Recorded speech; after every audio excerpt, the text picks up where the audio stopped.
Hola Opotubers, ¿qué tal estáis? Bueno, hoy os traigo un nuevo vídeo. Me presento, me llamo Raquel, soy preparadora de oposiciones, responsable de la Academia Oposystem y ya sabéis que en este canal vais a encontrar vídeos sobre técnicas de estudio y también vídeos como este que vamos a ver hoy, donde os explico, aproximo, intento dar luz a mucha de la legislación que normalmente entra en los temarios de auxiliar administrativo. Bueno, pues no me enrollo más, vamos a darle paso al vídeo. Ya sabéis todo lo que tenéis que hacer. Si queréis que se quede grabado tenéis que dar un like y de este modo lo tendréis en un listado para recuperarlo cuando lo necesitéis. Y también podéis, si os parece conveniente, suscribiros al canal, porque de este modo pues estaréis siempre al tanto de todo el contenido que pueda subir. Incluso en la campanita hay una opción de poner que todas las notificaciones se activen por si hay algún contenido nuevo en comunidad, que a veces también subo alguna cosa por allí. Y bueno, y ya si queréis saber más cosas, quedaría el Instagram, donde ahí sí que ya os enteráis de mi día a día directamente, porque soy bastante activa en la red social de Instagram. Bueno, pues dicho esto, déjame que te lo explique. Bueno, vamos allá. La normativa de protección de datos ha llevado un cambio. No puedo decir que sea reciente porque no lo es. A día de hoy estamos ya en el 2022 y la ley orgánica que rige la normativa de protección de datos y garantía de derechos digitales es, como sabéis, la Ley Orgánica 3/2018, de acuerdo, del 5 de diciembre. Por lo tanto, nuevo no es. ¿Qué es lo que sucede aquí? Primero debéis de encuadrar siempre en un tema como este la legislación, de acuerdo, que hay que estudiar. Y aquí son dos las importantes. Por un lado tenemos el Reglamento General de Protección de Datos, normativa de ámbito europeo 679/2016 del Consejo y del Parlamento. Este reglamento, que salió el 27 de abril del 2016, él mismo indicaba que entraría en vigor a los 20 días de su publicación y esto sucedió el 25 de mayo de 2016. Pero tenemos que irnos a su artículo 99 para entender que aunque entró en vigor este 25 de mayo de 2016, dijo el propio reglamento que empezaría a aplicarse y que ya se esperaba que los países a los que se les tiene que aplicar este reglamento, que son todos, porque un reglamento, como sabéis, es de aplicación directa en todos los países miembros de la Unión Europea, lo tuvieran todo preparado. De hecho, la entrada en vigor a estos 2 años posteriores fue el 25 de mayo de 2018. Se aplicó. Tenemos, por lo tanto, y recopilando, 27 de abril del 16 es cuando se publica y se dice que entra en vigor a los 20 días. Y luego hay que entender que se aplica, aunque esté en vigor no se aplicaba, se aplica en el 2018. ¿Nuestra ley orgánica de qué año es? Pues como podéis ver, efectivamente es la 3/2018 de 5 de diciembre y lleva novedades. Desde luego, esta ley 3/2018 deroga la que teníamos hasta el momento, que era la 1599, como sabréis, y añade, sobre todo en su título 10, la parte de garantía de derechos digitales de una forma más completa y más desarrollada por la necesidad que el día a día y pues los cambios que han acontecido requieren. Dicho esto, ya tenemos claro que hay que estudiar reglamento y que hay que estudiar ley orgánica. Un opositor, cuando se enfrenta a este tema, debe de tener claro qué parte estudiar de cada una de las normas que os he indicado. Yo normalmente lo que suelo hacer es fijarme mucho y explicar con detalle el objeto y el ámbito de aplicación en ambos, porque sí que es preguntable y es muy importante, y después lo vuelvo a dividir en 2 bloques. El bloque de principios para reglamento y ley orgánica y el bloque de derechos para reglamento y ley orgánica, terminando mis clases explicando el bloque de garantía de derechos digitales que está contenido en nuestra ley. Antes de empezar a explicar, también les indico siempre a mis alumnos que deben tener mucho cuidado con la Ley Orgánica 3/2018, porque si se van a la disposición final primera, se encontrarán con que esta ley no es toda orgánica. De hecho, tiene muchas de sus partes que son ordinarias. Entonces, esto es algo importantísimo a efecto de una pregunta de examen tipo test. Si se pregunta si la Ley Orgánica de Protección de Datos es de carácter orgánico, sí, siempre, en todo caso, toda ella, y el nombre es orgánica, ¿qué creéis que vais a contestar? ¿Que es orgánica? No. Cuidado, porque hay que saberse los trozos y las divisiones que se establecen en esta disposición final primera. ¿De acuerdo? Así que vais corriendo a verlo y voy a ver si puedo dejaros una imagen, que es una tabla. No sé si lo voy a poder hacer en edición, ¿eh? Si no, pues lo siento. Simplemente he intentado haceros vosotros la misma estructura de tabla donde podéis diferenciar claramente aquello que se regula como ley orgánica y lo que no. Era importante que lo supierais, es importante que lo tengáis en cuenta y esto podría daros la pregunta en un examen, sobre todo a nivel tipo test. Ya os he dicho el tema de la hibridación esta de orgánica y de ordinaria. Después hay muchos conceptos que se deben de entender en protección de datos.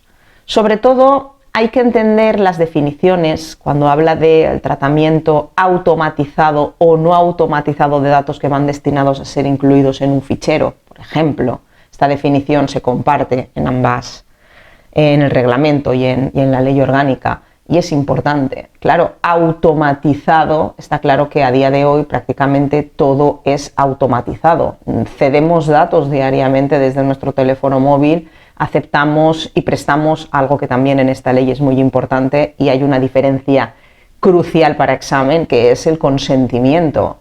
El consentimiento en menores. De hecho, el reglamento siempre tiene que ser como mamá o papá. Así os lo digo, es la verdad. Y la ley orgánica es el hijito o la hijita. ¿Por qué?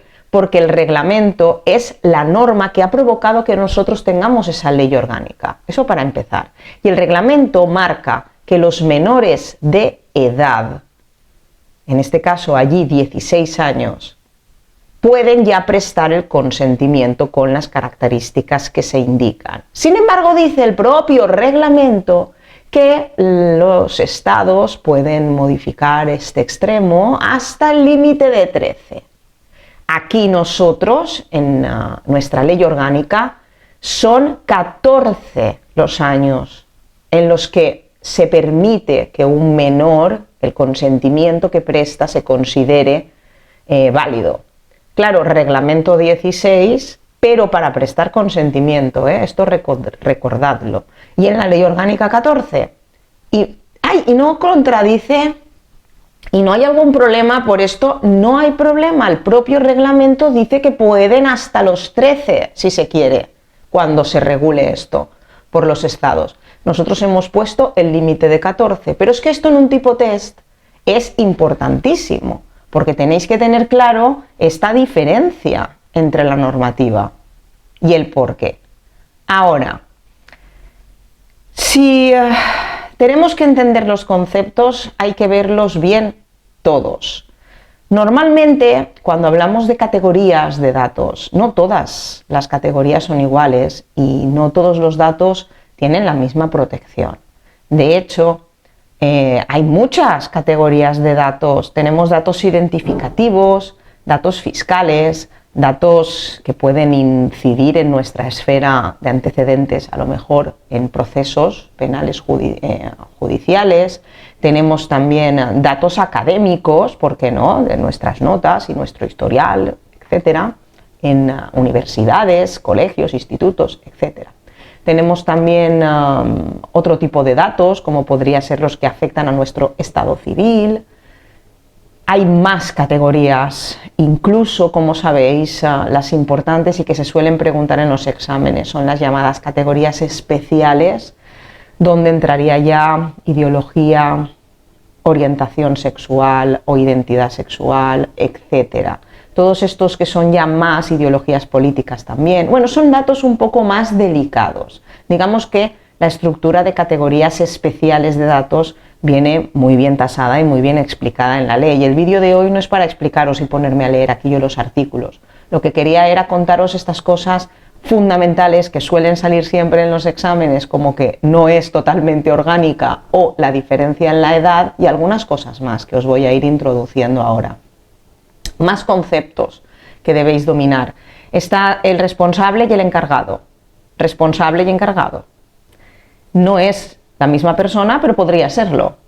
Quiero decir, si por ejemplo tú, y voy a poner mi caso, yo abro mi academia y no tengo a nadie más, estoy yo sola, entonces yo soy la responsable y la encargada de tratar los datos. ¿Qué tipos de datos? Fundamentalmente, como sabéis, yo no debo de tener ningún tipo de control ni nada, porque mis datos son identificativos y sobre todo está muy bien explicado con el consentimiento que firman mis alumnos, etcétera, donde se explica que estos datos van a ser utilizados solo a efectos de matrícula, ¿vale? De rellenar las matrículas y de tener un contacto, ¿no? con ellos si fuera necesario, y ya está. ¿Qué sucede? Si yo contrato a una persona para que ejerza labores, digamos, de administración en mi academia, va a poder tener categoría de encargada del tratamiento de los datos porque los va a estar manipulando. ¿Entendéis? Aunque la responsable voy a seguir siendo yo. Os he dado el ejemplo donde podíais ver cómo yo en mi propia persona era responsable y era encargada. De esta manera es para que los separéis, para que veáis cómo yo sigo siendo responsable y la otra persona es la encargada. Sobre todo esto es importante para entender los conceptos que la ley más o menos nos va marcando, ¿vale? Yo en principio, algo más que os quería comentar. A ver. Sí, también está la posibilidad de que haya varios corresponsables o coencargados, por supuesto. Lo bonito es poder delimitar siempre quién se está haciendo cargo y de qué, pero existe esa posibilidad. Después aparece el delegado, también. Bueno, no en auxiliar administrativo tal vez, en oposiciones más básicas no entran en estas figuras, pero el delegado de protección de datos siempre va a estar presente en la administración pública, va a tener esta persona encargada de ese control. Incluso hay empresas que se encargan de esto y podrían prestar servicios a favor de la administración pública, o también en el ámbito privado. Imaginaros pues empresas muy grandes que sí, por la categoría de datos que tratan o el volumen, necesiten, ¿no?, de esta figura del encargado, del delegado de protección de datos. Más cosas.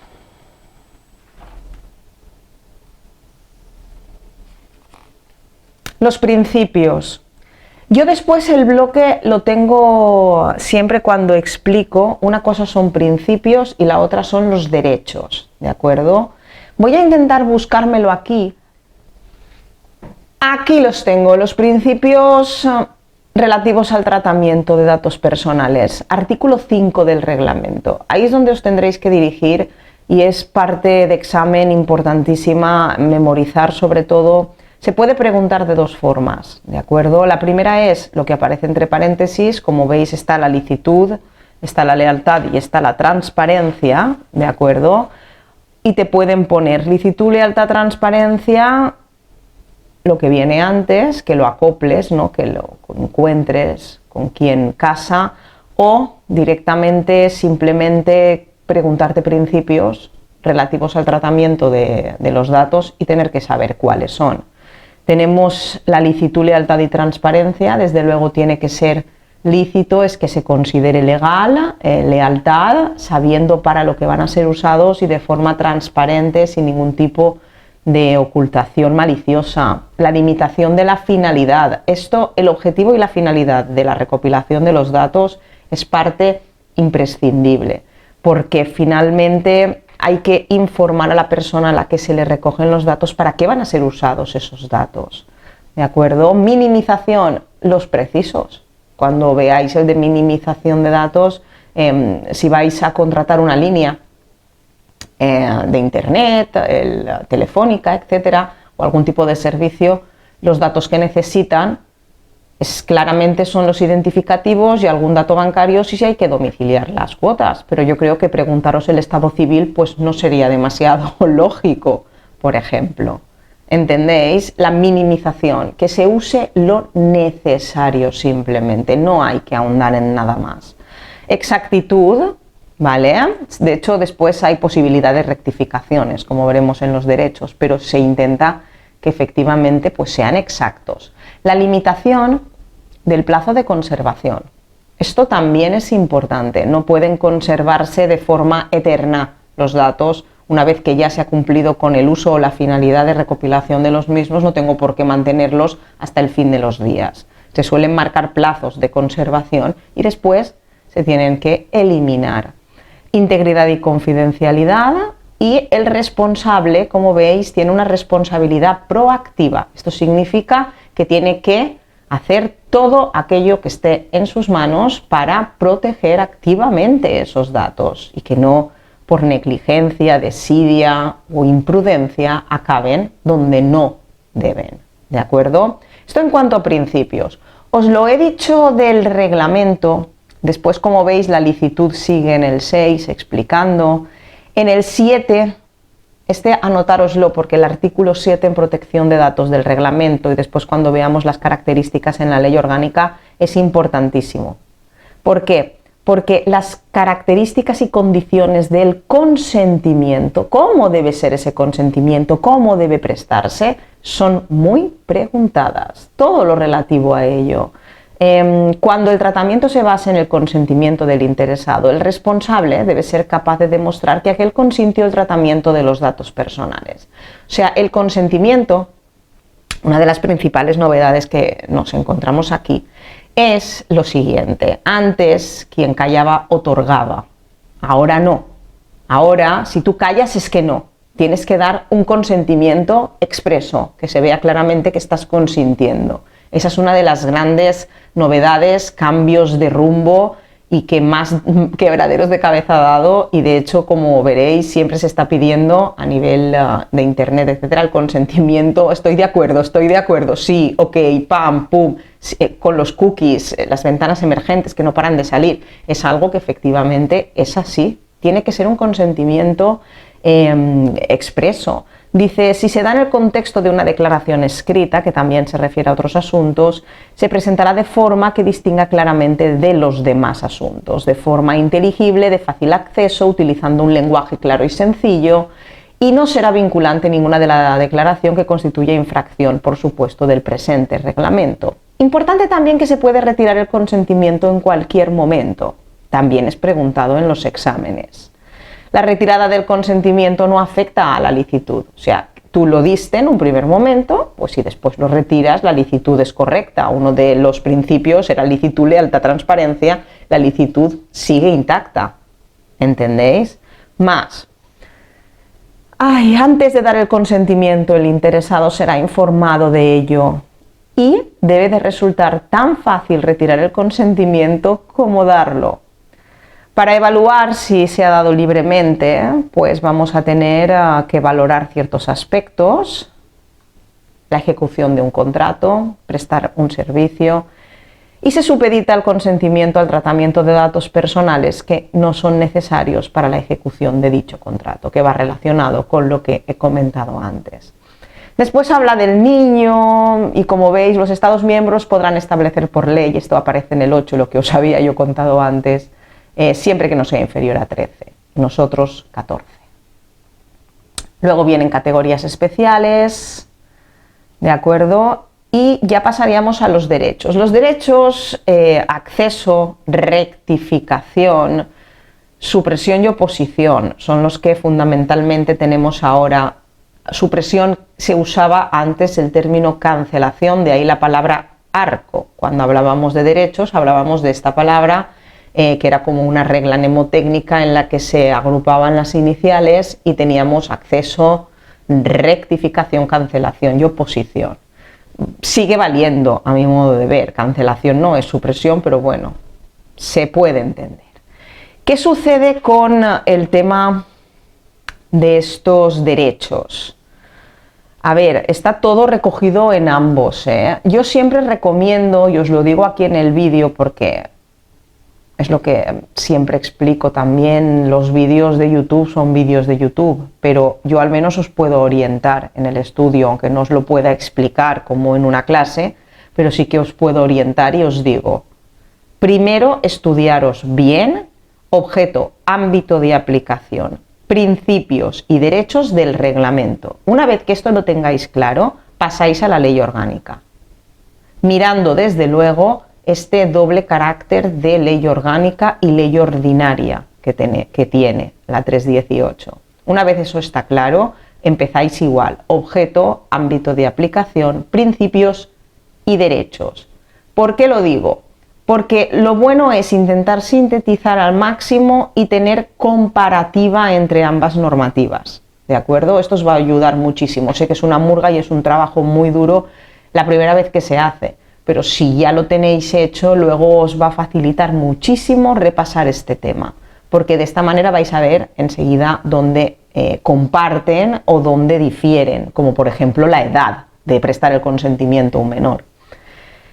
Bueno, Opotubers, espero que haya quedado claro. Era un vídeo, pues una simple aproximación para que lo tuvierais un poquito más claro. Esta es una norma que lleva faena de explicar, no os voy a mentir, porque son todos los conceptos que se tienen que saber. De hecho, los conceptos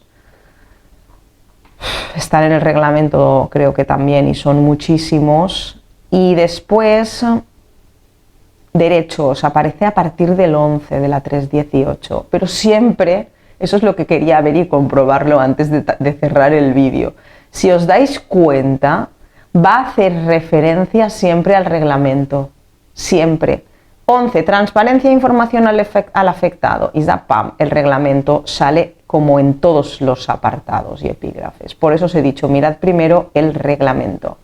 El ejercicio de los derechos, del 15 al 22 del reglamento, estoy en ley orgánica leyendo, pero me va llevando siempre allí.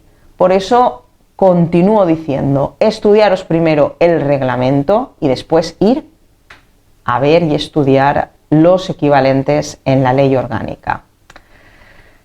Bueno, Potubers, esto es lo que hemos visto hoy. Espero que os haya ayudado el vídeo, que os podáis organizar mejor a partir de ahora, que recordéis bien estos dos cambios importantes y sobre todo que entendáis la importancia de la norma europea, en este caso el reglamento 679/2016. Es muy preguntable también esto que he explicado al principio, esto de que es de abril pero entra a los 20 días, es 25 de mayo de 2016 pero empieza a aplicarse el 25 de mayo de 2018. Esto también lo he visto en varios test preguntado, o sea que cuidado también y tenedlo en cuenta. Bueno, Potubers, un besito, me despido de todos vosotros. Gracias por continuar suscribiéndose al canal, porque la verdad es que somos ya más de 5000. Yo estoy feliz, feliz, feliz, feliz y motiva bastante. Si la gente apoya este tipo de canales, que al fin y al cabo son buenos en el sentido de que están aportando un contenido que puede seros útil. Entonces, si apoyáis con vuestra suscripción, con vuestros likes e incluso comentando en el canal, pues es más fácil que perduremos y que no desfallezcamos en el camino, ¿no? Porque siempre alegra ver que tienes a alguien al otro lado de la pantalla, en este caso vosotros. Y yo, por mi parte, os mando un gran beso. Cuidaros mucho, Opotubers. Hasta el próximo vídeo.